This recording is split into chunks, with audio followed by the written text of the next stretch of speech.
जल्दी से जल्दी आने वाला प्रभु यीशु मसीह की आदि पवित्र नाम में सब पवित्र लोगों को मसीह बदल देता हूँ।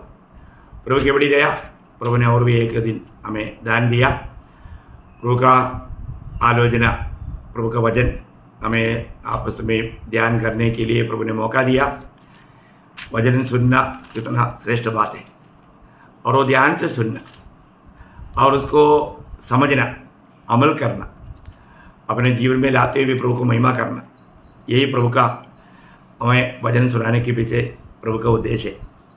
तो और कोई भी बात ना करते हुए सीधा हम लोग अपना ध्यान के विषय में जाते हैं।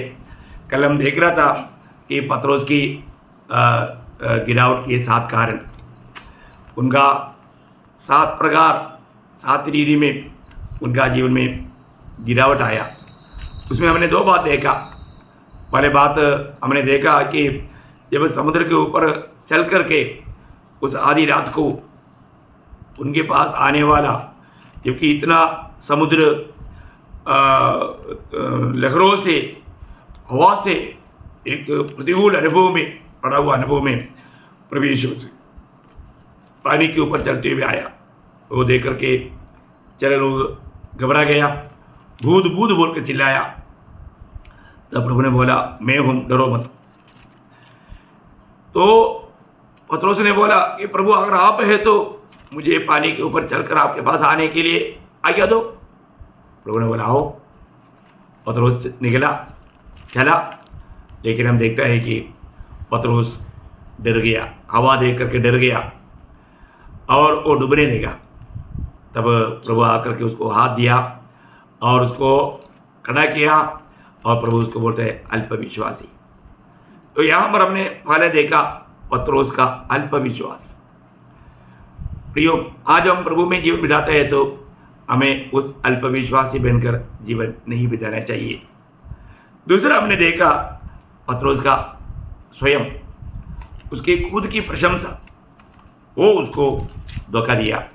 प्रभु ने कहा हुआ शब्द को एक प्रकार बोलेगा तो वो प्रभु को करेक्ट करना चाहता था। आप देखो, पत्रोस प्रभु को करेक्ट करना चाहता। प्रभु ने बोला आज तुम लोग सब लोग मुझे में ठोकर खाएगा। हैं? पत्रोस बोलते हैं नहीं नहीं प्रभु, आपको गलती हो गया, सब लोग ठोकर खाएगा तो भी मैं नहीं खाऊंगा, आपको बहुत बड़ा गलती हुआ प्रभु, ऐसा मत बोलना। हाँ, आपको गलती हो गया, क्योंकि आपको मेरे बारे में मालूम नहीं है। मैं कभी भी ठोकर नहीं खाएगा, इससे बढ़ करके मरने के लिए भी मैं तैयार है। देखो पत्रोस ने क्या बोला, वो क्या था, उसका स्वयं था, उनका स्वयं था। वो स्वयं उसको मतलब गिरावट में लाया, है ना। प्रभु ने बोला आज ही तुम मुझे नहीं, मैं उसको नहीं जानता बोलकर 3 बार इनकार रहेगा मुर्गी भाग देने से पहले। वैसे हुआ। स्वयं प्रशंसा करने वाले लोग भी एक विजयी जीवन नहीं बिताता है, नहीं बिता पाएगा। ये बात का भी पत्रोस एक दृष्टांत ठहरा। आज मैं बाकी 5 बात आपको जल्दी बताऊंगा। तीसरी बात पत्रोस का निद्रा था। निद्रा है ना, मरकुस का सुसमाचार 14 अध्याय उसका 32 से 40 तक पड़ेगी। फिर वे गत्समनी नामक एक जगह में आए और उसने अपने चेलों से कहा, यहाँ बैठे रहो जब तक मैं प्रार्थना करूं। और वो पतरस और याकूब और यूहन्ना को अपने साथ ले गया और बहुत ही अधीर और व्याकुल होने लगा और उनसे कहा, मेरा मन बहुत उदास है, यहाँ तक कि मैं मरने पर हूँ। तुम यहाँ ठहरे और जागते रहो। फिर वह थोड़ा और आगे बढ़ा और भूमि पर गिरकर प्रार्थना करने लगा कि यदि हो सके तो यह गेड़ी मुझ पर से टल जाए, और कहा, हे अब्बा, हे पिता, तुझसे सब कुछ हो सकता है, इस कटोरे को मेरे पास से हटा ले, तो भी जैसा मैं चाहता हूँ वैसा नहीं, पर जो तू चाहता है वैसा ही हो। फिर वह आया और उन्हें सोते पाकर पतरस से कहा, हे शमौन, तू सो रहा है, क्या तू एक घड़ी भी न जाग सका? जागते और प्रार्थना करते रहो कि तुम परीक्षा में न पड़ो। आत्मा तो तैयार है पर शरीर दुर्बल है। और वह फिर चला गया और उन्हीं शब्दों में प्रार्थना की। फिर अभी यहाँ पर हम क्या देखते हैं प्रियो, यहाँ पर प्रभु ने अपनी चेलों को लेकर के गित्समना बाग में गया। वहाँ पर ये 2 ग्रुप बनाया।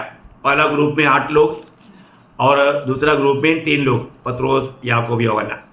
और प्रभु और भी आगे गया, लेकिन उनको जागृत रहने के लिए प्रार्थना की जिम्मेवारी दे करके गया। लेकिन हम देखते हैं कि थोड़े समय के बाद में प्रभु आकर के जब देखा तो ये लोग सोया हुआ मिला। देखा, मतलब जिम्मेवारी भूल करके सोने वाले लोग है ना। आज बहुत पवित्र लोगों के जीवन में एक सच्चा प्रार्थना जीवन नहीं। आज इसलिए कदम कदम पर लोग ठोकर खाता, एक निजी जीवन नहीं बिता पाता। उनका हर का कारण क्या है उनको समझ में नहीं आता। प्रियो, विरोधी हमें कई प्रकार का परीक्षा में डालने के लिए वो मतलब मौका ढूंढते रहता, लेकिन अगर हम प्रार्थना में जागृत नहीं रहेगा भयंकर धोखा खा सकता है।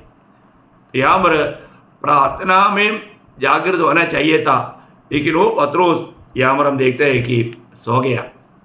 प्रियो, इस कारण होगा पत्रोस ने अपना पत्र लिखने के टाइम पर मतलब वो पत्रोस बदल गया।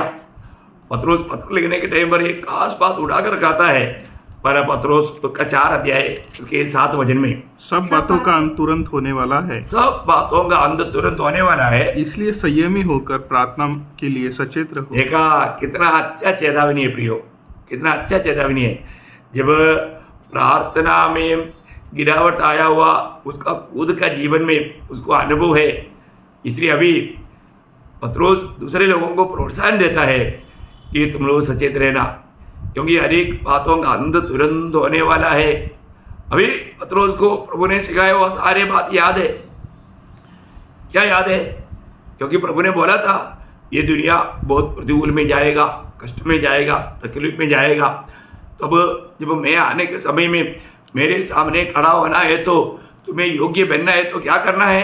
प्रार्थना करना करके, है ना। लूकोस उसका 21 अध्याय उसका 36 अध्याय, लूका उसका इसलिए जागते रहो हाँ। और हर समय प्रार्थना करते रहो हाँ। कि तुम इन सब आने वाली घटनाओं से बचने हाँ। और मनुष्य के पुत्र के सामने खड़े होने के योग्य बनो। हाँ, देखा प्रियो, हमारे जीवन में हम सभी लोग बोलते हैं ना प्रभु आने वाला है, आने वाला है, लेकिन हम लोग कितने लोग आज प्रार्थना में सचेत है? एक सच्चा प्रार्थना का जीवन बिताता है। मैं हमेशा ये बात पवित्र लोगों को याद दिलाता हूँ, हमारे जीवन में कभी भी प्रार्थना जीवन में कमी नहीं होना प्रियो। एक सच्चा प्रार्थना मनुष्य, प्रार्थना भक्तों का जीवन का श्वास है। और जो प्रार्थना करता वो पाप नहीं करता, जो पाप करता वो प्रार्थना नहीं करता। आज पाप कई प्रकार लोगों के जीवन में कार्य कर रहा है, इसलिए पवित्र लोगों में प्रार्थना जीवन बहुत कम होते जा रहा है। हम लोग देने वाले शरीर, प्रभु ने वहाँ पर भी चेलों को बोलने के टाइम पर वहाँ पर क्या बोला था उसका मतलब नहीं तो मत्ती उसका 26 अध्याय का 41 उसका आखिरी भाग भी पाठ, जागते रहो और प्रार्थना करते रहो हाँ। कि तुम परीक्षा में न पड़ो। हाँ। आत्मा तो तैयार है आत्मा तो तैयार है परंतु शरीर दुर्बल है। हाँ, शरीर दुर्बल है। प्रियो, हम लोग हमारा आत्मा का उद्धार हुआ, अभी तक हमारा प्राण का रोज उद्धार हो रहा है, शरीर का उद्धार प्रभु जब आएगा तब होगा। तब तक ये बलहीन शरीर में हम रहता है और ये शरीर का बलहीनता को लेकर के विरोधी हमारा आत्मीय जीवन को तोड़ने के लिए, प्रार्थना जीवन को नष्ट करने के लिए कोशिश में रहता। इसलिए आपको याद होगा जब पौलुस रोमियो का पत्री 7 अध्याय का 18 वचन में एक बड़ा वेद की बात वो बोलता है, क्योंकि मैं जानता हूँ हाँ। कि मुझ में अर्थात मेरे शरीर में कोई अच्छी वस्तु वास नहीं करती। हाँ। इच्छा तो मुझ में है हाँ। परंतु भले काम मुझसे बन नहीं पड़ते। देखा, इच्छा मुझे है परंतु भले काम मुझे मेरे जीवन से नहीं हो रहा है। मैं ना चाहने वाला मैं पाप का वो काम को करता है। ये कितना खतरनाक बात है। हमारे जीवन में हमें आत्मा में रोज सामर्थ पाते जाना। आत्मा में बल नहीं है तो ये शरीर आत्मा को दबा करके हमें प्रभु से दूर करने वाला कार्य कर सकता। इसलिए गलातियों का पत्री में पौलुस बोलता है उसका 5 अध्याय का 16-17 वचन में, पर मैं कहता हूँ आत्मा के अनुसार चलो तो तुम शरीर की लालसा किसी रीति से पूरी न करोगे। क्यों? प्रभु ने हमें आत्मा दिया हमारे कर्तव्य है उस आत्मा के अनुसार चलना। यदि हम आत्मा के अनुसार नहीं चलोगे तो फिर शरीर का बात हमें मानो तोड़ देगा, हमारे आत्मीय जीवन को तोड़ देगा। और आगे, क्योंकि शरीर आत्मा के विरोध में देखा, शरीर आत्मा के विरोध में और आत्मा शरीर के विरोध में लालसा करता है, हाँ। और ये एक दूसरे के विरोधी है, हाँ। इसलिए कि जो तुम करना चाहते हो वह न करने पाओ। देखा, ये शरीर इसी प्रकार भी प्रभु का महिमा होने नहीं देते हुए वो लड़ते रहता। जो इस कारण हमारे जीवन में एक सच्चा प्रार्थना जीवन बोलेगा तो वो एक बड़ा लड़ाई है, एक बहुत बड़ा लड़ाई है। एक सही प्रार्थना जीवन, प्रार्थना में जो घुटना प्रभु के उपस्थिति में टेकता ना, उसका और किसी के सामने घुटना टेकना नहीं पड़ता, नहीं तो एक हल्का जीवन उसका होगा।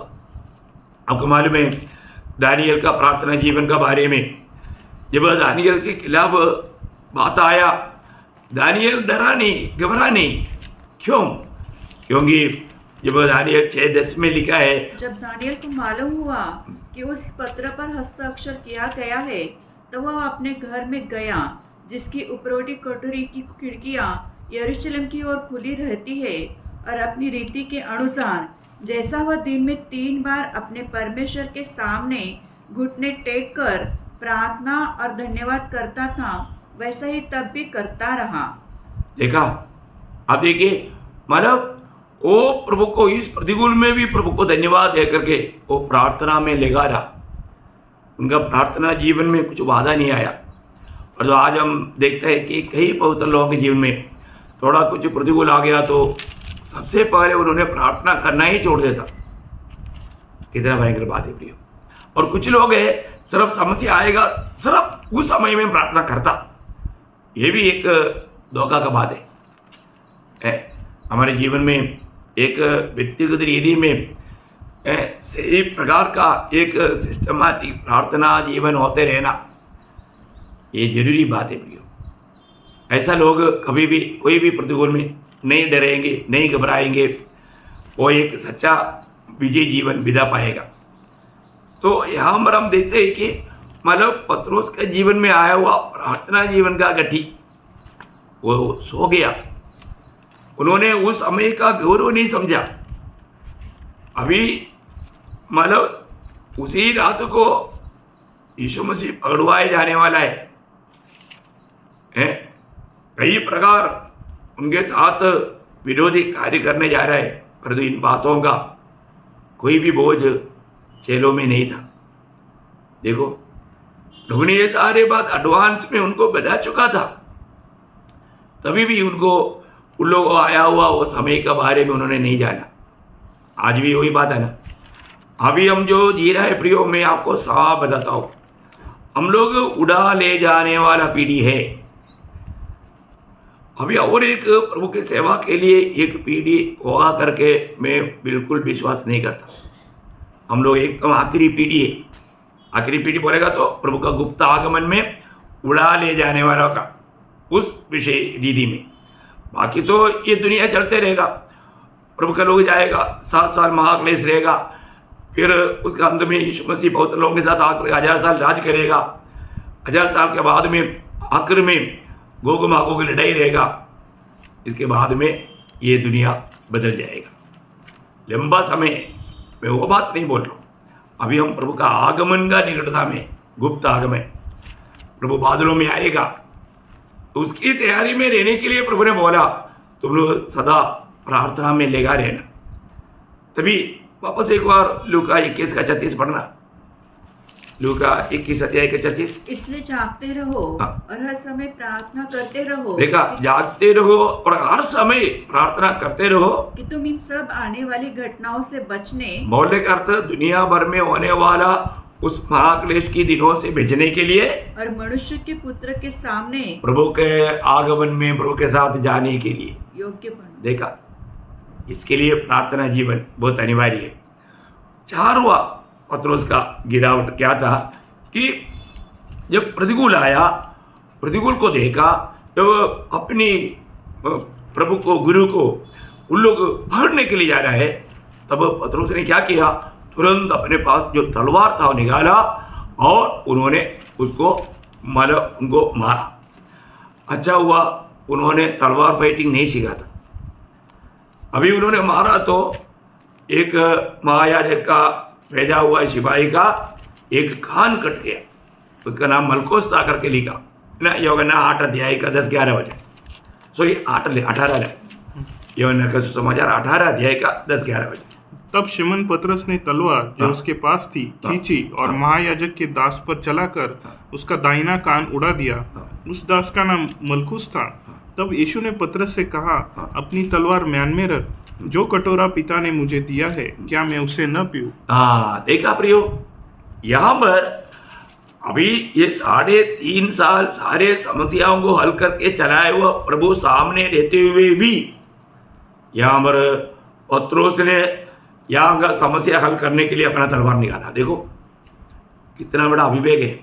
यह प्रार्थना में आया हुआ गिरावट का एक तुरंत फल, क्योंकि वो शरीर में हो गया। शरीर में होकर के प्रभु ने दिया हुआ सारा उपदेश शिक्षण सब भूल गया। कई बार समस्या आने के टाइम पर मालूम पड़ता है हमने क्या सीखा। परीक्षा जरूरी बात है ना, है तो परीक्षा में स्थिर रहना, परीक्षा में पढ़ना नहीं, जबकि प्रभु ने ये बात सिखाया था। क्या सिखाया था? मत्ती 5 अध्याय का 44 वचन में है, हमारे जीवन में हमको कई लोगों दुश्मनी होगा, कई काम करेगा, उनसे हमें क्या करना? परंतु मैं तुमसे यह कहता हूँ कि अपने बैरियों से प्रेम रखो, अपनी भाइयों से प्रेम रखो और अपने सताने वालों के लिए प्रार्थना करो। देखा, अपनी सताने वालों के लिए प्रार्थना करो। अभी वो स्वामी ने जो सिखाया, प्रभु यीशु ने जो सिखाया, उसके सामने ही अभी पतरस ने तलवार निकाला। आप देखो, मैं बोल रहा गला काट रहा था, लेकिन उसको इतना परिचय नहीं था, इसलिए कान ही कट गया। देखो कितना भयंकर बात है ना। प्रभु के संग चलने वाले लोग प्रभु ने दिया हुआ उन उपदेशों से कितना जल्दी फिसल जाता है प्रियो, है ना। ये बात आपको मालूम है, जब शमरिया के लोगों ने प्रभु को नहीं स्वीकारा तो याकूब और यूहन्ना ने प्रभु को पूछा। वो शब्द आपको याद है, जब लूका उसका 9 अध्याय का उसका 54-55 वचन। यह देखकर उसके चेले याकूब और यूहन्ना ने कहा, हे प्रभु, क्या तू चाहता है कि हम आज्ञा दे कि आकाश से आग गिरकर उन्हें भस्म कर दे? परंतु उसने फिरकर उन्हें डांटा और कहा, तुम नहीं जानते कि तुम कैसी आत्मा के हो। देखा कितना भयंकर बात है प्रियो।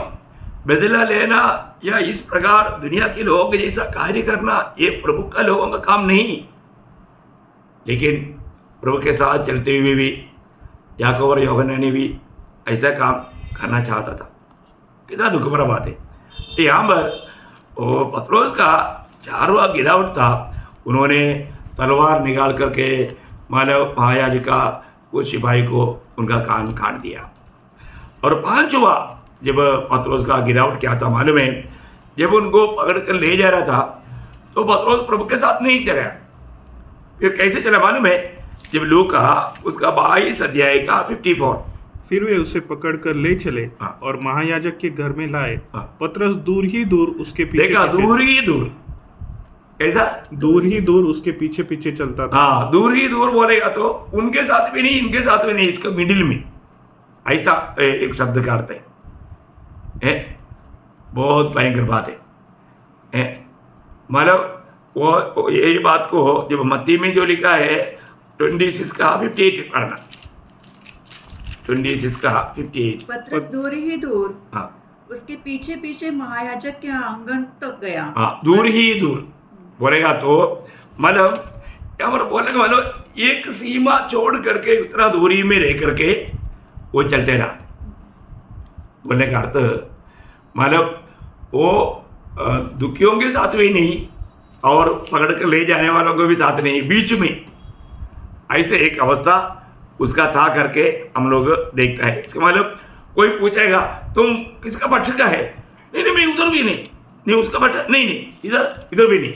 मतलब एक बीच वाला अनुभव में चलने वाला है ना। आज भी कितने ऐसे लोग हैं, दुनिया प्राप्त होने के लिए वो बोलेगा हम मसीह नहीं, क्रिस्ती नहीं है। अगर ऐसा कुछ बात आ गया तो बोलेगा नहीं हम क्रिस्ती है। मतलब ऐसा बदलने वाला अनुभव ये कई लोगों के चिन्ह है प्रियो। एक विश्वास त्याग का एक चिन्ह है, गिरावट का एक चिन्ह है। तो पतरस यहाँ पर प्रभु से दूर ही दूर प्रभु के पीछे चलते रहा। प्रियो, हम प्रभु के साथ साथ चलना चाहिए, प्रभु से लिपटे रहना चाहिए, प्रभु से दूर नहीं होना चाहिए। लेकिन वो अवस्था पतरस का यहाँ पर नहीं रहा। और छठवां बात हम देखता है कि इस रीति में जाते जाते अभी पतरस जाकर के अभी किसके साथ बैठा मालूम है? जो लोग प्रभु का निंदा करते, प्रभु को पकड़ कर लेकर गए, उनके बीच में जाकर के बैठा। आप देखिए उसका लूका 22 अध्याय का 55 वचन। और जब वे आंगन में आग सुलगा कर इकट्ठे बैठे हाँ। तो पतरस भी उनके बीच में बैठ गया। देखा प्रियो, प्रभु का लोगों को क्लियर बताया है हमें कहाँ पर बैठना, कहाँ पर नहीं बैठना, है ना। परंतु यहाँ पर गलत जगह पर जा करके पतरस बैठ गया। तो पतरस गलत जगह में बैठने के कारण क्या हुआ? पतरस को यीशु मसीह को इनकारना पड़ा। देखा, अगर गलत जगह में जहाँ पर नहीं बैठना चाहिए ऐसे स्थानों में जाकर बैठेगा तो उसका 56 से 60। तब एक दासी उसे आग के उजाले में बैठे देखकर और उसकी ओर ताककर कहने लगी, यह भी तो उसके साथ था। परंतु उसने यह कहकर इनकार किया, हे नारी, मैं उसे नहीं जानता। थोड़ी देर बाद किसी और ने उसे देखकर कहा, तू भी तो उन्हीं में से है। पतरस ने कहा, हे मनुष्य, मैं नहीं हूँ। कोई घंटे भर के बाद एक और मनुष्य दृढ़ता से कहने लगा, निश्चय यह भी तो उसके साथ था, क्योंकि यह गलीली है। पतरस ने कहा, हे मनुष्य, मैं नहीं जानता तू क्या कहता है। वह कह ही रहा था कि तुरंत मुर्ग ने भाग दी। देखा प्रियो, आप देखिए कितना अद्भुत बात है ना। अभी यहाँ पर आप देखो, जैसा प्रभु ने कहा था, पतरस ने क्या कहा था? मैं तुम्हारे साथ मरने के लिए भी तैयार है, मैं तुझे कभी नहीं इनकारेगा।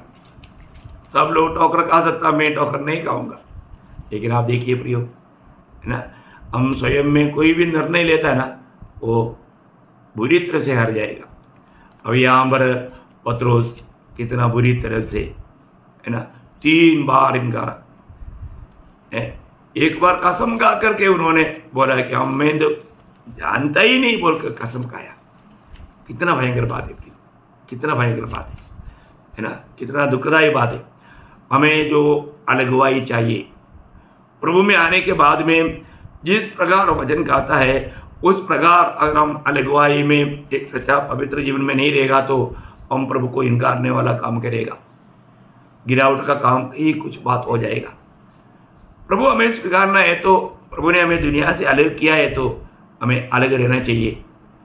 अब ये किसी कारण भी मतलब यीशु मसीह की निंदा करने वाले लोगों के बीच में जाकर के बैठना नहीं चाहिए था, ऐसे बातों से कितना दूर रहना चाहिए था। लेकिन पतरस ने वो व्यवस्था को तोड़ दिया। नए नियम में भी प्रभु के लोगों के लिए प्रभु ने दिया वो व्यवस्था आपको मालूम है।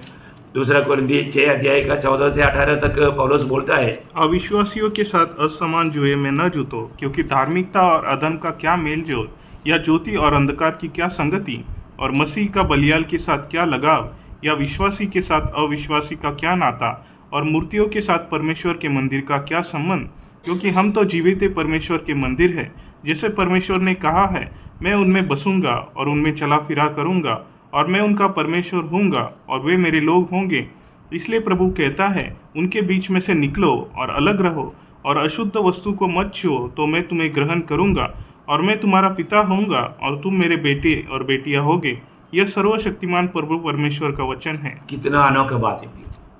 हम लोग प्रभु के लिए अलग किया वो लोग ये तो हैं, हम किन किन बातों में अलग होना चाहिए ये सारे विषय हमें बहुत गहराई में वचन के द्वारा जान करके मान करके चलना।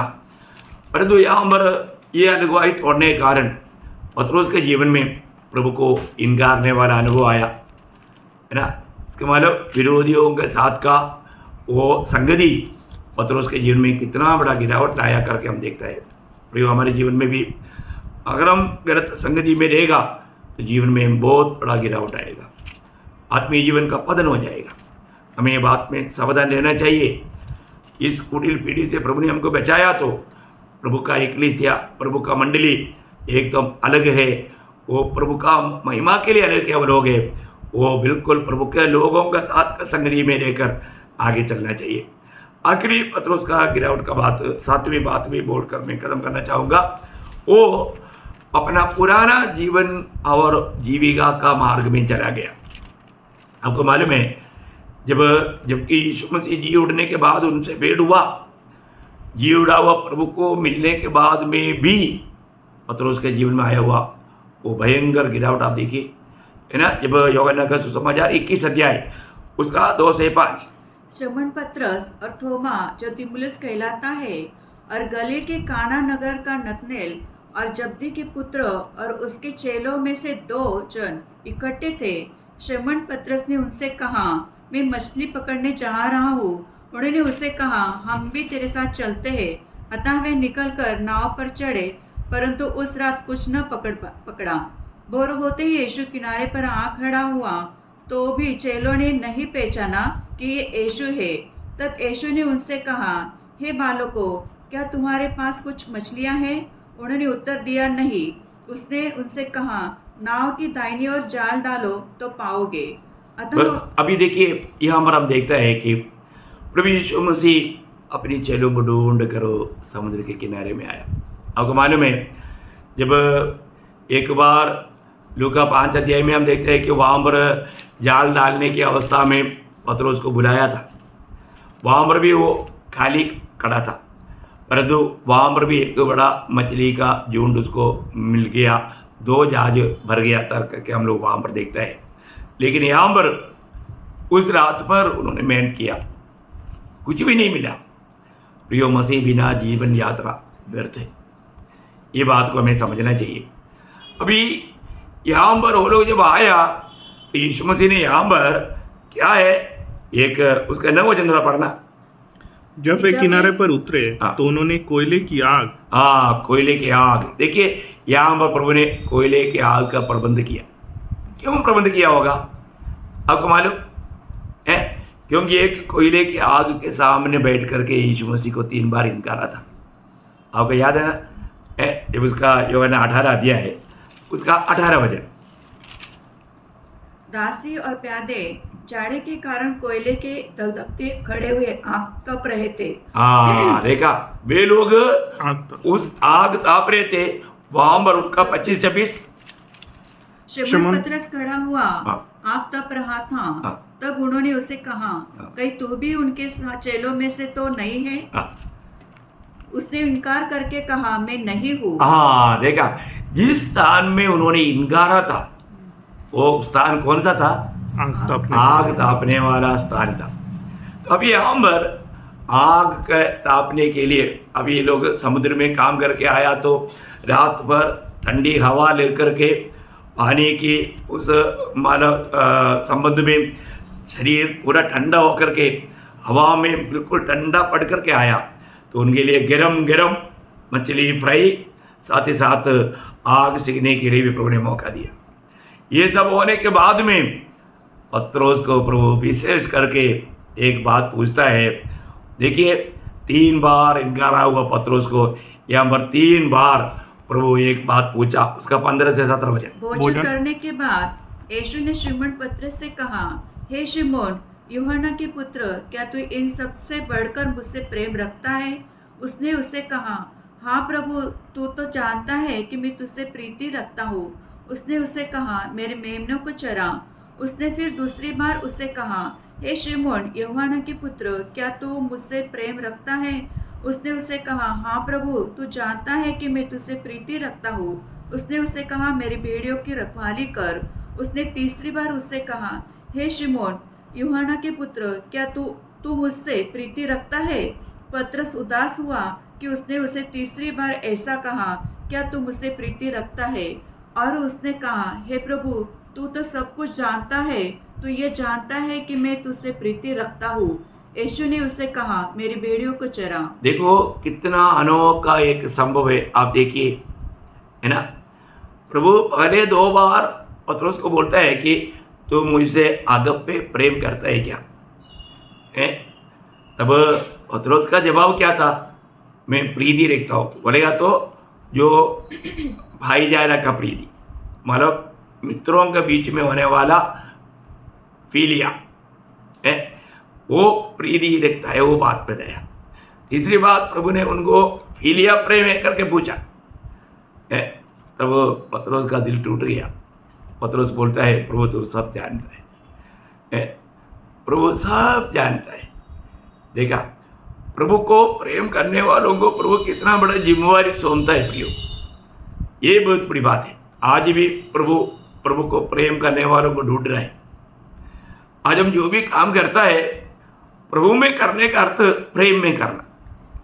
आपको मालूम है, अगर हम जो भी काम करता है ना प्रभु में नहीं कर रहा है तो उसका हमें एक फलदायक जीवन या हमारे लिए फायदामंद जीवन नहीं बिता सकता प्रभु में। इसलिए यीशु मसीह ने यूहन्ना 15:5 में कहा, मतलब दाखलता और डाली के संबंध में बोलने के टाइम पर, मैं दाखलता हूँ, हाँ। तुम डालियाँ हो। हाँ। जो मुझ में बना रहता है हाँ। और मैं उसमें, हाँ। वो बहुत फल फलता है, क्योंकि मुझसे अलग होकर तुम कुछ भी नहीं कर सकते। देखा, मुझसे अलग होकर तुम कुछ भी नहीं कर सकता।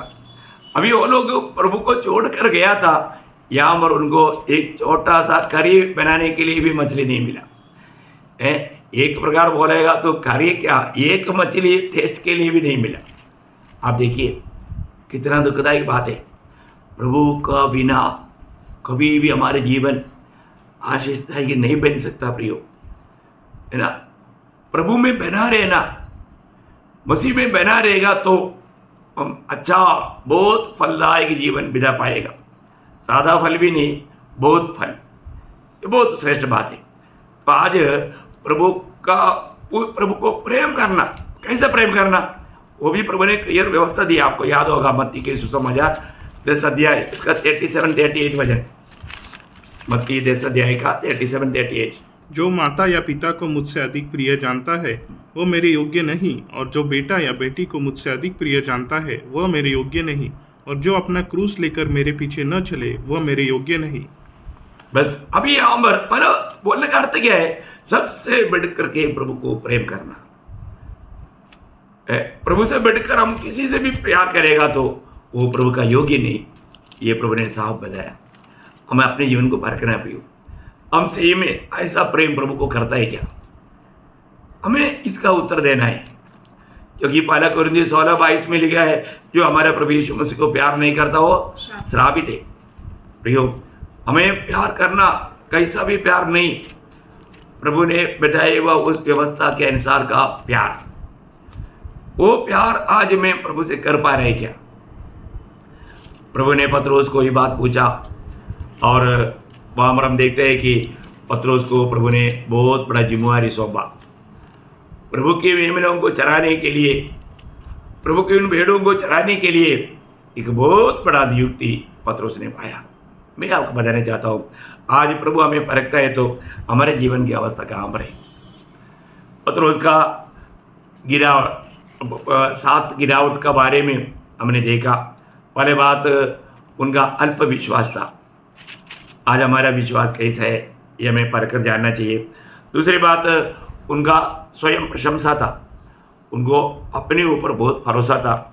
तीसरी बात, जहाँ पर प्रार्थना में लगा रहना चाहिए था, परंतु वो सोने में वो मतलब बहुत क्या बोलता है, नंबर 1 था, है ना, सोने में नंबर 1 है।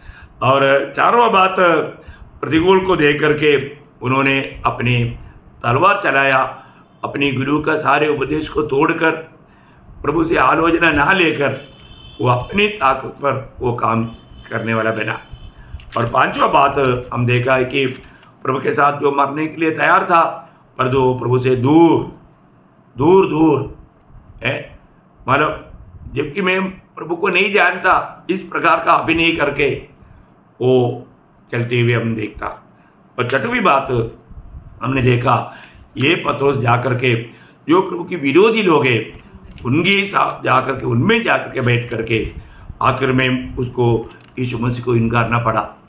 आप देखो। और आखिरी बात हम देखते हैं कि प्रभु को जी उड़ा, वो प्रभु को मिलने के बावजूद भी वो अपना पुराना कामों में चला गया। प्रियो, आज हम प्रभु में है तो आज हमारे जीवन में पतरस के जीवन में आया हुआ कोई भी पतन के बाद हमारे जीवन में देखने में मिलता है क्या? अपने आप को जानना परखना। एक सच्चा पवित्र विजय जीवन बिताने के लिए प्रभु ने हमको बुलाया और उसके लिए रोज प्रभु में रहकर, प्रभु की संगति में रहकर, प्रभु के सत्य वचन में रहकर आत्मा का अधीन होकर के जीवन बिताकर, विजय जीवन बिताकर, फलदायक जीवन बिताकर प्रभु का महिमा करने के लिए वचनों के द्वारा प्रभु सुनने वाला आप सबको सहायता करे। प्रभु को महिमा मिले। आमीन।